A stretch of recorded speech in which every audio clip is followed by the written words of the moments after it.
Sud Radio, Dany Moreau, Pirate l'Info. Et l'info Sud Radio du jour, c'est bien sûr le 40e anniversaire de la Route du Rhum qui a démarré hier. Nous retrouvons notre envoyé spécial Nelson Montfort en direct de la course. Bonjour Nelson. Ouais, good morning, on va dire, Cécile, effectivement, 40e Route du Rhum. This is Nelson Swimming en scooter des mers. Je suis au milieu des bateaux qui vont devoir traverser l'Atlantique en 7 jours, soit encore plus rapidement que l'Aquarius en Méditerranée et sa fameuse Route des Rhum.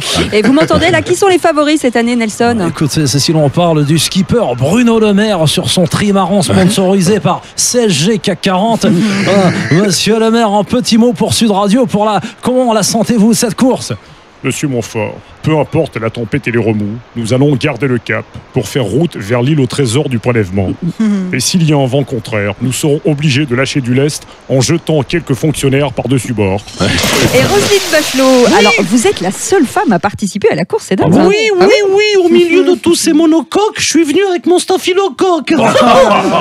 Roselyne Achanov. Vu que j'ai déjà réussi à couler la sécu, je peux quand même vous mener en bateau avec mes 2 flotteurs. C'est ça. Ma chère Cécile, excusez-moi, je vous interromps car je suis avec l'outsider de la course sur son pédalo, le Julie Gaillet 75. Je vous le passe. Ah, François Hollande, c'est vous? Oui, c'est moi. En pleine mer, je peux pédaloter pour éviter toute la fiente. Oui, c'est un mot que je viens d'inventer. Pour éviter toute la fiente littéraire de Ségolène. Je suis même à l'abri qu'une mouette vienne me chier dessus. Ah merde, ma teinture. C'est vraiment pas de bol. Nelson, on aurait même aperçu, je crois, un sous-marin dans la course. C'est exactement à dire, Cécile, c'est le navire amiral avec à son bord le skipper Macron. Pardon de vous dire, ici le commandant Macron à bord de son submersible, le petit Benalla. Je quitte l'itinéraire du Rhum pour l'itinérance mémorielle afin de tenter de signer l'armistice avec les Français. Allez Brigitte, rentre ton ventre et sors le périscope. Oh non. On arrive sur la rivière Moselle. Mais excusez-moi, vous entendez Monsieur Macron? Quelqu'un frappe à la porte du sous-marin, je crois. Manu, c'est Nadine Morano, la petite Lorraine. Ouvre-moi la porte, toi qui as la clé. Pas de panique Cécile, c'est juste une sangsue. Je vais la décrocher avec une torpille. Allez, on se retrouve demain dans les tranchées de Verdun. Merci Monsieur Macron. À demain. Alors que son livre sort cette semaine, Muriel Boyle, témoin clé bien sûr de l'affaire du petit Grégory, se confiait hier dans le Parisien. Une réaction, Benoît Poulvorde? Salut les gamins, c'est Benoît Poulvorde. Bonjour Benoît. Bonjour, Usain Bolt, Suzanne Boyle, Muriel Boyle.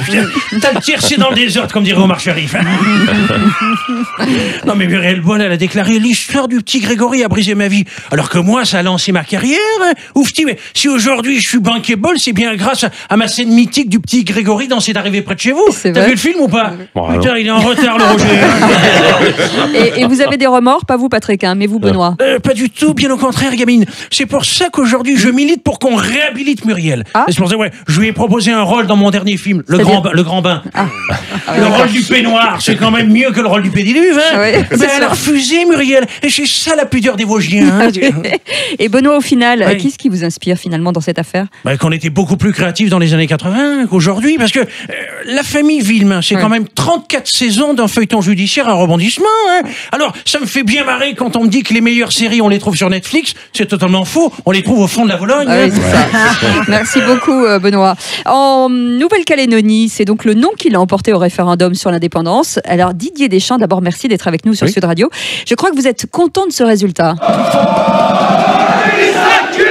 Je crois que tu as ta réponse. Non. Je suis surtout triste pour mon pote calédonien Christian Carambeu. Vous savez, en kanak, Carambeu, ça signifie homme en colère. Alors lui, l'indépendance, c'est toute sa vie. Il voulait vivre en Kanaki, et là, il perd à domicile face à l'équipe de France. Mais il a toujours été pour l'indépendance. Carambeu, écoutez, même à l'époque, en 98, sur le terrain, quand je jouais avec lui, il était indépendant. Il disait toujours à l'adversaire, non, je te donnerai pas la balle. Alors bon, il y a une seule fois dans sa vie où il a dit oui, c'est quand il a épousé Adriana. Et la preuve qu'il accroît à l'indépendance, il a fini sa carrière en Corse au SC Bastia. Et ben justement, Régis Laspalès, comment les Corses ont vécu ce référendum à distance? Non, moi c'est Régis Talamoni Simeoni Laspalesou. Pardon. Chez nous, on a besoin de on n'a pas besoin de référendum, je veux dire, parce qu'on est tous indépendantistes de face, mais aussi nationalistes de dos. Le problème, c'est quand le canal historique, le FLNC préhistorique et le fan club d'Ivan Colonna, on n'a pas encore réussi à savoir si on voulait notre indépendance sans quitter la France, tout en étant une nation libre, mais cagoulée en toute indépendance, sans que ça se corse. Bref, il y a des pinzoutes qui ont essayé de nous mettre d'accord, ils ont eu des problèmes. Bing. Tiens, Nicolas Hulot, vous aussi, vous défendez la cause indépendantiste ? Effectivement, Cécile, en tant qu'indépendantiste écolo, Oui. j'ai choisi il y a peu de quitter la tribu des marcheurs à petits pieds pour repartir dans la jungle civile. Oui. Vous savez, chez les Verts, c'est tout le peuple écolo qui a souffert. Après avoir été colonisé par la gauche, il a été décimé par le jeune blanc-bec Macron. Alors, par solidarité avec les insoumis calédoniens, je vais continuer à remonter les courants politiques en canoë-kanak. Séquence natation. Merci beaucoup Nicolas Hulot et merci surtout Dany Moreau. On retrouve bien sûr en podcast et sur sudradio.fr.